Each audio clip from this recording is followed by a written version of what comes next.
বন্ধুসকল, আমাৰ জীৱনত আগুৱাই যাবলৈ সদায় অনুপ্ৰাণিত হোৱা আমাৰ বাবে অতি প্ৰয়োজনীয়।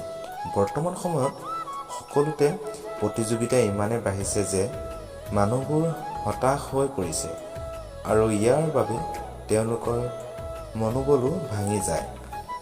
যদি আপুনি মনোবল হেৰুৱাই পেলায় তেন্তে আপুনি নিজৰ লক্ষ্যত উপনীত হ'বলৈ অতি দুৰ্বল হ'ব আৰু আপুনি নিজৰ লক্ষ্য অথলে বিচাৰি উলিয়াবলৈ আৰম্ভ কৰিব।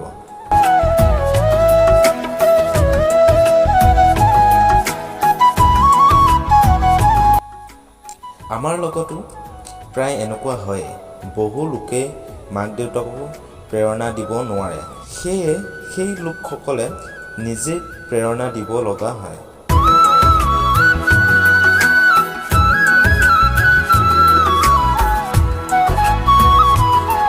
আপুনি নিজকে প্ৰেৰণা দিবলৈ আপোনাৰ মনত কোনো ধৰণৰ ইতিবাচক চিন্তা নাহে আৰু ইয়াৰ ফলত আপোনাৰ প্ৰতিটো কাম নষ্ট হ'ব।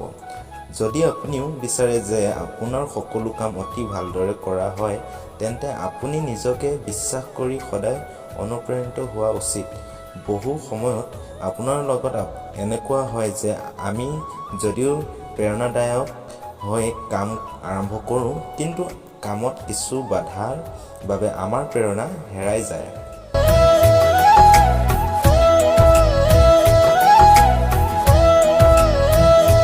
মনত ৰাখিব যে এবাৰ আপুনি আপোনাৰ প্ৰেৰণা হেৰুৱালে ইয়াক ট্ৰেক বেক কৰিবলৈ বহু সময় লাগে আৰু ইও অতি কঠিন।